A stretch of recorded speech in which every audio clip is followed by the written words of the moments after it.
Hindi student में आप लोगों का फिर से स्वागत है। देख लीजिए, भाषा की दृष्टि से थोड़ा हम और आगे बढ़े हैं, हिंदी को समझने के लिए थोड़ा और आगे बढ़े हैं।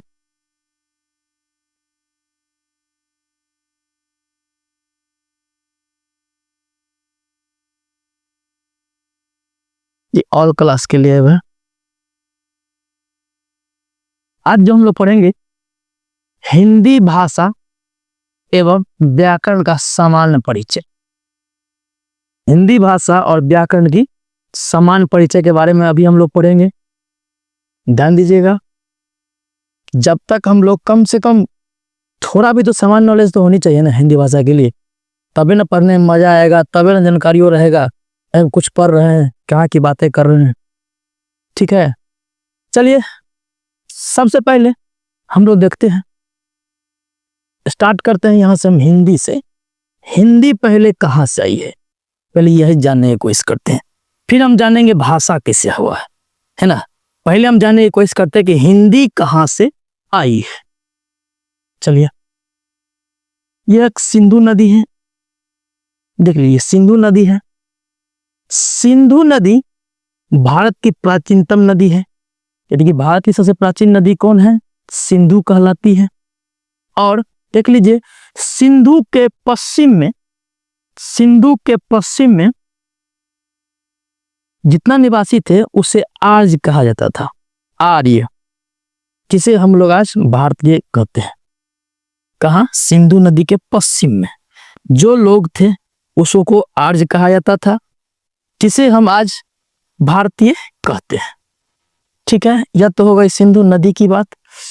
देखिए क्या हुआ, ईरान के लोग सौ को ह पढ़ते थे, तो या थ को तो पढ़ते थे, द या ध को द पढ़ते थे, प या फ को फ पढ़ते थे।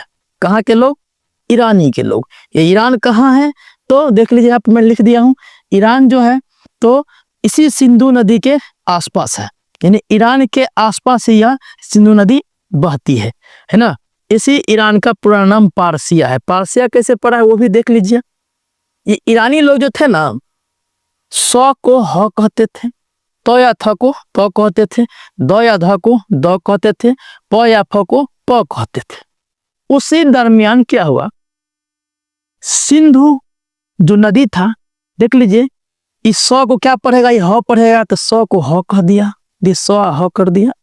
नौ इसी ध को देख लीजिए, ध को द पढ़ लिया, तो सिंधु को क्या कहने लगा, हिंदू। क्या कहने लगा, हिंदू। और हिंदू यानी कि सिंधु को जो किनारे में लोग रह रहे थे है ना, उसको फिर से क्या कहा जाने लगा, हिंदू। देखे ना, सिंधु को ही हिंदू कहने लगा। सिंधु नदी के जो किनारे रह रहा था, उसी किनारे के बसने के कारण वहां पे क्या कहने लगा, तो ही सिंधु के नाम पे इसको हिंदू कहा जाने लगा। ठीक है, और हिंदू से ही बना है हिंदवी, और हिंदवी से ही बन के आ गया हमारा हिंदी। देख लीजिए, पहले ये सिंधु था, सिंधु से हिंदू बना, हिंदू से हिंदू अपने लोग बोला बना, फिर जाकर के हिंदवी बना, हिंदवी से फिर जाकर के हिंदी बना। कैसे बनाया, कौन, तो यही ईरानी लोग बनाया। कौन बनाया, यही ईरानी लोग बनाया। इसीलिए क्वेश्चन मान के चलिए, अगर पूछा जाए कि क्वेश्चन आपको पूछा जाए, मैंने वैसे दर्शा दिया हो यहाँ पर कि सबसे पहली बात कि हिंदी कहाँ से आई है, हिंदी कहाँ से आई है, हिंदी कहाँ से आई है। चलिए देखते हैं। हिंदी शब्द जो है फारसी, देख लीजिए, फारसी कहना, फारसी, फ को यह प समझता था, इसलिए ईरानी का ईरानी लोग को जो भाषा है वो फारसी है, और पारसी भी कह सकते हैं, इसीलिए वहां करने वाले लोग को पारसी लोग कहा जाता है ना। यानी कहने का मतलब कि प को ही फ को ही प समझता है ना, इसी फ को प समझ के नहीं फारसी भी कहा जाता है उसे, और उसे पारसी भी कहा जाता है। यानी कहने का मतलब हिंदी शब्द जो है, तो अगर ऑप्शन रहा फारसी तो फारसी भी मार सकते हैं, अगर ऑप्शन रहा पारसी तो फारसी भी मार सकते हैं, अगर ऑप्शन रहा ईरानी तो ईरानी भी मार सकते हैं। कि हिंदी जो है फारसी या पारसी या ईरानी भाषा का शब्द है। तीनों में से कोई सा रहा तो मार सकते हैं। लेकिन ये अक्सर ये हम लोगों को बड़े एग्जामों में फंसाएगा। तो फंसाया कैसे? वो छोटा दे देगा 3 गो ऑप्शन, पहले से रहेगा यही एक ही कि हिंदी जो है निम्नलिखित में से किस भाषा का शब्द है। ऑप्शन रहेगा 1 में फारसी, 2 में रहेगा पारसी, 3 में रहेगा ईरानी, 4 में रहेगा कोई और दे देगा, 5वां रहेगा इनमें से कोई नहीं या 1 से अधिक। देख लीजिए क्या फंसाएगा। अरे यह हमारी अंतिम आंसर जो है सो क्या होगा? 1 से अधिक, क्योंकि फारसी भी उसी को कहा जाता है, पारसी उसी को कहा जाता है, ईरानी भी उसी को कहा जाता है। क्योंकि ईरान के जो लोग थे ना ईरानी, वही फारसी बोला करते थे और वही प समझते थे, इसलिए पारसी भी उसी को कहा जाता था, इसीलिए वही का यह हिंदी शब्द है। बस समझ में आ गई। अब देखते हैं हम लोग आगे। इतना समझ गए ना किस वर्ण को क्या बोलते थे वो लोग, कहाँ के लोग, ईरान के लोग। इतना तो आप लोग समझ चुके। ठीक, अब देख लीजिए, समझने की क्या बात नहीं है। हिंदी समझ गए कहाँ से आया, क्यों आया, कहाँ सी भाषा है, ये भी समझ गए हमने लोग। अब देख लीजिए भाषा की बात करते हैं। भाषा को अलग से पढ़ते हैं। मैं बताया था कि हिंदी को अलग पढ़ेंगे, भाषा को अलग पढ़ लेंगे। तो हिंदी मैंने पढ़ लिया कि हिंदी कहाँ से है, सिंधु से हिंदी होना है ना। लोग बनाया कौन? तो ईरानी बनाया। ठीक, अब देख लीजिए पढ़ते भाषा के बारे में। देखिए भाषा यहाँ चलिए, भाषा मैंने यहाँ लिखा हूं। भाषा जो है ना, भाष शब्द से निकला हुआ है। इसकी उत्पत्ति संस्कृत से हुई है। भाष संस्कृत शब्द है, इसी से उत्पत्ति हुई है भाषा का। और इस भाष का क्या अर्थ है? प्रकट करना। प्रकट करना यानी क्या प्रकट करेगा? तो भाव या विचार प्रकट करेगा। प्रकट कौन करेगा? तो कोई ना कोई मनुष्य करेगा, है ना। यानी कि भाषा और सामाजिकता, देख लीजिए कि भाव विचार कौन प्रकट करेगा? मनुष्य प्रकट करेगा। देख लीजिए कि भाषा और सामाजिकता ही एक ऐसा 2 शब्द हैं समझने के लिए, वैसे बहुत ही बड़े शब्द हैं कि मनुष्य और पशु में अंतर स्पष्ट करता है। यानी भाषा ही के ही आधार पर क्या कहते हैं हम लोग, मनुष्य और पशु में अंतर गिने जाते हैं। जैसे मान के चलिए कि हम किसी को गाली दे दिए, बेवजह गाली दे दिए, बगैर मतलब का गाली दे दिए, है ना। वजह है तो कोई बात ही नहीं, वजह में तो कटम कटा भी रहता है, गोली भी चली जाती है। लेकिन अगर बेवजह का गाली दे दिए, है ना, तो यानी उस जगह पे आपको कहा जाता है कि इंसान ने छतो हूँ, कुत्ता बानर भी ऐसा है, ऐसा कहा जाता है, मतलब जानवर कह दिया जाता है। तो यानी कि हम इंसान जो जाने जाते हैं तो भाषा और सामाजिकता के कारण ही जाने जाते हैं। इसलिए मैंने यहाँ पर लिख भी दिया हूँ कि मनुष्य और पशु में अंतर प्रकट करता है कौन? यही सामाजिकता और भाषा शब्द 2। ठीक है, अब देख लीजिए विचार की अभिव्यक्ति के माध्यम जो है ना, इसका 3 है। विचार जो हम प्रकट करते हैं, यानी भाव जो अपना प्रकट करते हैं हम, इसके 3 माध्यम है। 3 माध्यम कौन कौन है? जरा सीटेट वाला ध्यान से देखिएगा। हाँ, सीटेट में आपकी शुरुआती यहीं से सही होगा, देख लीजिएगा, क्योंकि सबसे पहले स्टार्ट आप लोग को यहीं से होगा। तो सीटेट के लिए देख लीजिए स्पेशल कि विचार के अभिव्यक्ति कितने माध्यम है? 3 माध्यम है। पहला माध्यम है बोलना, फिर बोल करके लिखना, अगर कहीं गूंगा है तो संकेत के द्वारा। यानी क्या देखें हम लोग, एक होता है बोलना, दूसरा होता है लिखना, और तीसरा होता है संकेत दे करके, है ना। ये तीनों क्या है? अपनी भाव और विचार को व्यक्त करने की ही विधि है। ठीक है, इसीलिए मैंने यहाँ पे लिख दिया हूं परिभाषा के रूप में कि मनुष्य एक सामाजिक प्राणी है। मनुष्य क्या है? एक सामाजिक प्राणी है, और वह अपने मन के भाव और विचार को प्रकट करने के लिए, क्या करने के लिए? वह अपने मन के भाव और विचार को प्रकट करने के लिए जिस माध्यम का प्रयोग करते हैं, क्या चीज करने के लिए? वो अपने मन की भाव और विचार को प्रकट करने के लिए जिस माध्यम का प्रयोग करते हैं, वही माध्यम हमारी क्या कहलाती है? तो भाषा कहलाती है। ठीक है, यानी कि हम अपनी बात को प्रकट करना चाहेंगे, चाहे वो लिख के हो, बोल के हो, या संकेत से हो, है ना। चाहे जिस माध्यम का हमने सेलेक्ट किया है, वही माध्यम हमारा क्या कहलाएगा? तो भाषा कहलाएगा। ठीक है, अब देखते हैं आगे। भाषा आई कहां से है? आप दोनों को सेट करते हैं। हिंदी को अलग पढ़ लिए, देखिए कहां से आया। भाषा को अलग पढ़ लिए, देख लीजिए कैसे हुआ। अब देखते हैं इस दोनों को सेट करके एक में हिंदी भाषा कहां से आई। अब एक में देखते हैं हिंदी भाषा कहां से आई। ठीक है, अब देख लीजिए हिंदी भाषा में यह भाषा आई है संस्कृत से। क्योंकि सभी भाषाओं के जननी कौन कहा जाता है? संस्कृत। और सबसे पहली जो भाषा आई है वो है संस्कृत। ध्यान दीजिएगा, सही भाषा का जननी कौन है? संस्कृत है। देख लीजिए, संस्कृत जो है ना, इसको दो भागों में बांटा गया। दो तरह से हम लोग पढ़ते हैं, दो भाषा के रूप है। पहला जो है वैदिक संस्कृत, दूसरा है लौकिक संस्कृत। वैदिक संस्कृत के अंतर्गत हम लोग में क्या लिखा गया था? तो वेद और उपनिषद के बारे में लिखा गया था। किसमें? तो वैदिक संस्कृत के माध्यम से क्या लिखा गया था? तो वेद और उपनिषद लिखा गया था। और लौकिक संस्कृत के माध्यम से क्या लिखा गया था? इसको व्यवहार के रूप में प्रचलित था। व्यवहार के रूप में प्रचलित था। कौन सा? तो लौकिक संस्कृत। अब देखिए कि इसके अंदर लिखा क्या गया? तो इसके अंतर्गत ही लिखा गया रामायण, महाभारत, इसी के अंदर लिखा गया था। लौकिक संस्कृत के अंतर्गत लिखा गया था। कौन सी?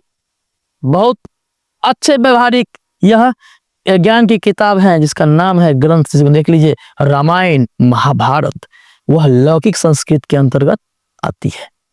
अब देख लीजिए, संस्कृत से बदल के आया, बना पाली।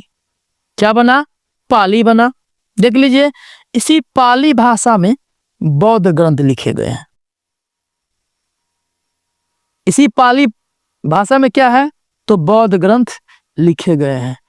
और इसी प्राकृत भाषा में जो है जैन ग्रंथ लिखे गए हैं।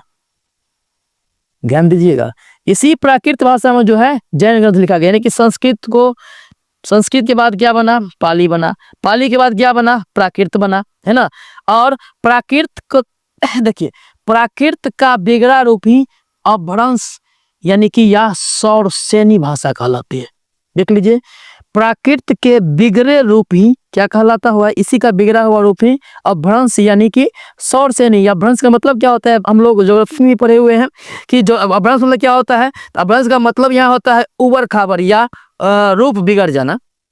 रूप बिगड़ जाना या उबर खाबर या रूप बिगड़ जाना। यानी ध्यान दीजिए कि अपभ्रंश का मतलब क्या था? उबर खाबर। यानी कहने का मतलब यह रूप बिगड़े हुए, प्राकृत भाषा के बिगड़े हुए रूप क्या कहलाया? तो अपभ्रंश कहलाया। यानी कि अपभ्रंश के ही अंतर्गत सौरसेनी भाषा आती है। ठीक है, अब देख लीजिए, सौरसेनी जो है, सौरसेनी से ही निकला हुआ हमारा है हिंदी। सौरसेनी से ही हमारा निकला हुआ क्या है? हिंदी। यानी इसके बाद वाली जो भाषा है हिंदी है। अब देखते हैं हम कि यह एक बात और बताना था। देख लीजिए, यानी कि अब 12th वालों के लिए स्पेशल है। 12th के हिंदी किताबों में देखिएगा कि अबहट यानी क्या कहते हैं? अबहट जो है ना, अबहट भाषा। देख लीजिए, अपहट भाषा का प्रयोग किया गया था उसमें, कि विद्यापति अबहट भाषा में भी लिखे हुए थे। तो यानी कहने का मतलब कि अबहट भाषा जो है यह अपभ्रंश भाषा को ही कहा गया है। यानी अपभ्रंश भाषा को ही अबहट भाषा कहा गया है। यानी ध्यान दीजिएगा, और वहां पे 12th की किताबों में अबहट भाषा की चर्चा की गई है। ठीक है, अपभ्रंश भाषा को ही अबहट भाषा कहा गया है। और इसी का ही दूसरा भी नाम है सौरसेनी कहते हैं। यानी कहने का मतलब देख लीजिए कि हिंदी जो है ना, हिंदी सौरसेनी से ही निकला हुआ है। हिंदी जो है सौरसेनी के बाद वाली भाषा है। यानी कहने का मतलब सौरसेनी के बाद वाली भाषा क्या है? हमारा हिंदी है। अब समझ लीजिए कि समय सीमा कैसे स्टार्टिंग है। देख लीजिए फिर से, इसमें 500 वर्ष का अंतर मिलेगा आपको। कितना? 500 वर्ष का अंतर मिलेगा। वो अंतर देख लीजिए कैसे है। तो हमारा वैदिक संस्कृत जो है ना, 1500 ईसा पूर्व से 1000 ईसा पूर्व, 500 वर्ष का अंतर हुआ। लगभग औसत जो है ना, सही भाषाओं में माना तो ऐसे 1-2 वर्ष का तो बात होती नहीं है। तो यानी कि माना गया है कि 500 वर्ष का लगभग अंतर देखा गया। तो यानी कहने का मतलब कि वैदिक संस्कृत जो है जब 1500 ईसा पूर्व से लेकर के कब तक चली थी? तो 1000 ईसा पूर्व तक। लौकिक संस्कृत कहाँ से चली थी? तो इसके बाद देखिए 1000 ईसा पूर्व से लेकर के 500 ईसा पूर्व तक, है ना। तो यानी कहने का मतलब, हमारा कहने का मतलब देख लीजिए कि 500 वर्षों का अंतर हम देख रहे हैं। फिर देखिए पाली भाषा देख लीजिए, यह 500 ईसा पूर्व से लेकर के 1 ईस्वी, ईसा पूर्व का मतलब होता है यानी घटेगा, देख रहे हैं ना, घट रहा है, 1500 से 1000 आया, 1000 से फिर 500 आया, 500 से 1 पे चला गया, यानी घटेगा और ईस्वी बढ़ेगा। देखिए बढ़ेगा कैसे, तो पाली भाषा जो है कब से कब तक, तो 500 ईसा पूर्व से लेकर के 1 ईस्वी तक। अब प्राकृत भाषा देख लीजिए 1 ईस्वी से लेकर के 500 ईस्वी तक। अब देख लीजिए सौरसेनी भाषा जो है सो 500 ईस्वी से लेकर के 1 है, ईस्वी चला बढ़ने लगा, ईस्वी चला बढ़ने लगा, यानी ईस्वी बढ़ेगा, ईसा पूर्व घटेगा, ध्यान दीजिएगा। तो सौरसेनी जो है तो 500 ईस्वी से लेकर के 1000 ईस्वी तक, ठीक है। अब देख लीजिए हिंदी जो हमारा है तो 1000 ईस्वी से लेकर के वर्तमान यानी अभी तक चल रही है। क्या देख रहे हैं हम लोग, तो हिंदी जो है 1000 ईस्वी से 1000 ईस्वी से वर्तमान ईस्वी वर्तमान तक अभी तक चल रही है। दूसरी बात मैंने यहाँ पे लिख दिया है कि विशेष के रूप में, विशेष पे खास कर ध्यान दीजिएगा कि हिंदी का मानक समय 1100 ईस्वी के बाद माना गया है। कब से बाद, 1100 ईस्वी के बाद माना गया है। माना कैसे गया है, यह माना जाता है तो 100 साल यानी जब अपभ्रंश से हिंदी बनी ना, यानी सौरसेनी से जो हिंदी बनी, यानी कि लगभग ये दोनों भाषा का मिक्स रहा, ये दोनों भाषा का मिक्स रहा, मतलब दोनों मतलब लगभग बराबर ग्रुप में बोली जाती थी। कब कब तक, तो 1000 से लेकर के 1100 ईस्वी तक, है ना। इसीलिए वहां के बाद ही हिंदी लगभग बहुत ज्यादा स्तर पे स्पीड पकड़ लिया, तब से यानी कि हिंदी भाषा का स्पीड है जो अभी तक स्पीड चलते आ रहा है। यानी कहने का मतलब, इसीलिए मानक समय क्या है हिंदी भाषा के, तो 1100 ईसा पूर्व ईस्वी से 1100 ईस्वी से माना जाता है। दूसरी बात, संस्कृत का समय देख लीजिए, अगर सीधे कहेगा संस्कृत का समय कब से कब था, तो देख लीजिए 1500 से लेकर के कब तक है, 500 ईसा पूर्व तक है। लेकिन उसमें कह देगा कि वैदिक संस्कृत का समय कब से कब तक है, तो 1500 से लेकर के 1000 ईसा पूर्व तक, है ना। कहेगा लौकिक संस्कृत का तो 1000 ईसा पूर्व से लेकर के 500 ईसा पूर्व तक। अगर सीधे कह देगा कि संस्कृत भाषा की कब से कब तक है, तो सीधा 500 से लेकर के कब होगा, 500 ईस्वी तक हो जाएगा, 500 ईसा पूर्व तक हो जाएगा। ध्यान दीजिएगा 500 ईसा पूर्व, संस्कृत मतलब 1500 ईसा पूर्व से लेकर के 500 ईसा पूर्व तक के काल को कहा जाता है संस्कृत काल, ठीक है। अब देख लीजिए लिपि, अब देख लीजिए हमारा आगे की जो बात है वो है लिपि, ठीक है। अब लिपि में देख लीजिए, लिपि जो है देख लीजिए प्रत्येक भाषा के अपने निश्चित चिन्ह होते हैं, उस चिन्ह को क्या लिपि कहा जाता है। प्रत्येक भाषा के जो अपना होता है निश्चित चिन्ह, वह लिपि चिन्ह होता है। और लिपि चिन्ह देख लीजिए, लिपि चिन्ह ही प्रकट करके हम किसी भाषा को लिखते हैं। ध्यान दीजिए प्रत्येक भाषा की अपनी निश्चित लिपि होती है, प्रत्येक भाषा का एक ना कोई लिपि होगा। जैसे देवनागरी लिपि का क्या होगा, एक भाषा है हिंदी का कोई ना कोई एक लिपि है देवनागरी, ठीक है। संस्कृत भाषा कोई ना कोई लिपि है देवनागरी, यानी प्रत्येक भाषा की कोई एक ना एक निश्चित लिपि होती है। यह मैंने समझाना चाह रहा हूँ, संस्कृत भाषा कौन सा लिपि है, देवनागरी लिपि है। अब देख लीजिए कि लिपि का क्रम देख लीजिए, अ आ इ ई उ री ए ऐ ओ ओ, यानी कि हम जो देखे ये 11 गो यह स्वर है, अभी क्रम चल रहा है। फिर देखिए क ख ग घ च छ ज ज ट ठ ड ढ न, यानी कि त थ द ध न, यानी कहने का मतलब म तक, कहाँ से लेकर के, अ से लेकर के औ तक यह स्वर होती है। और देख लीजिए यहाँ पर अंग अ को छोड़ के, अंग मतलब कुल स्वर में गिनती आ जाएगा, उसका आगे पढ़ाएंगे।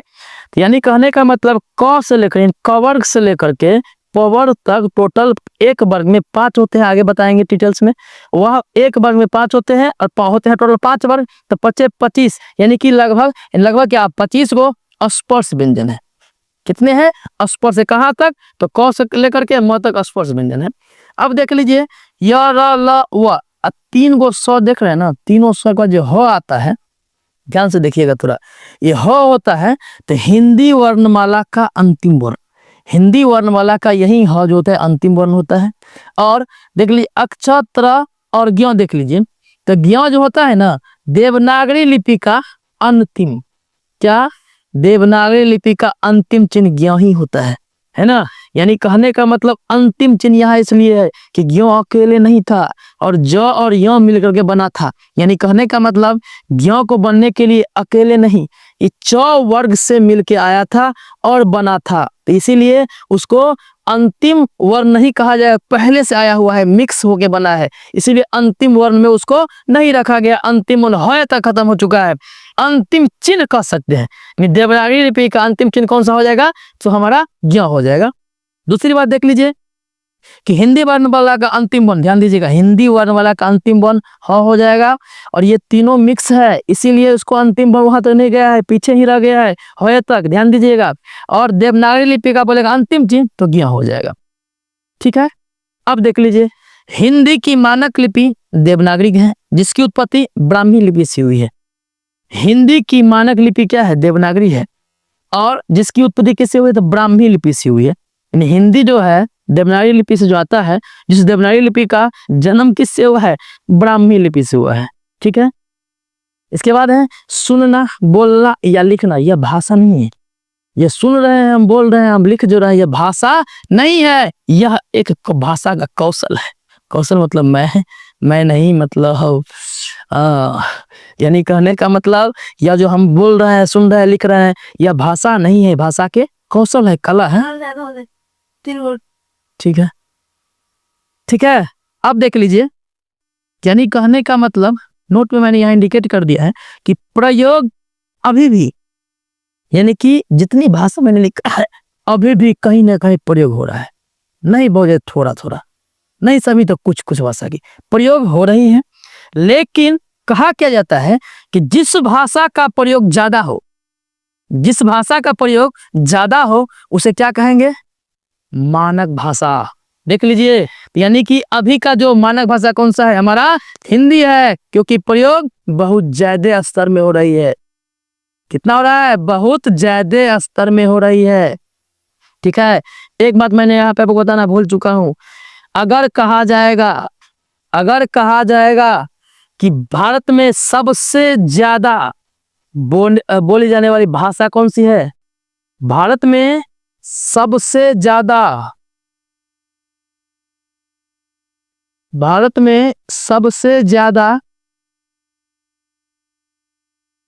बोले जाने वाले भाषा तो हमारा हो जाएगा हिंदी। वही कहेगा भारत में सबसे ज्यादा बोले जाने वाले बोली तो हो जाएगा भोजपुरी।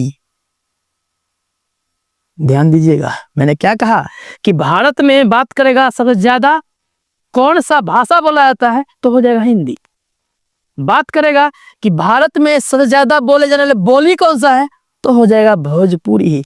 अभी चल रहा है ट्रेंडिंग में, यानी भोजपुरी पूरे भारत में सबसे ज्यादा बोले जाने वाला बोली कौन है, तो भोजपुरी है। अगर बात करेगा भारत में सबसे ज्यादा बोले जाने वाली भाषा की, तो हो जाएगा हिंदी, अब बोली हो जाएगा भोजपुरी। ध्यान दीजिएगा, यही हमारा सामान्य क्लास था। इसमें आपको जहां दिक्कत हो तो वीडियो को भगा भगा देख लीजिएगा, कि मैंने समय ज्यादा खींचा है, कम समय में थोड़ा स्पीड मैंने काम किया है, और बहुत ज्यादा मैंने लिख दिया इस पे। अब कहेंगे कि सर आपका लिख के पहले साथ फिर पढ़ाते हैं, इसलिए लिख के आते हैं। समय लिखने पे भी लगेगा, समझाने पे भी लगेगा, यानी कि एक ही बात को समझने के लिए 2 गुना समय देने की जरूरत हो जाएगी। लेकिन देखिए, अब जैसे मैंने लिखा 2 ही पॉइंट लिखा, समय ज्यादा खींच लिया है ना, यानी कि अगर लिखेंगे फिर वो समझाएंगे तो ज्यादा समय लगेगा, इसलिए मैं पहले लिख लेता हूं ताकि आपको समझाने में हमें सुविधा हो, आपको समय कम लगे, कम समय में ज्यादा नॉलेज मिले। धन्यवाद। जो भी दिक्कत होगी कमेंट कर दीजिएगा, जहां पे दिक्कत होगी समझ नहीं आएगा कमेंट में लिख दीजिएगा, मैं फिर से समझा दूंगा। धन्यवाद।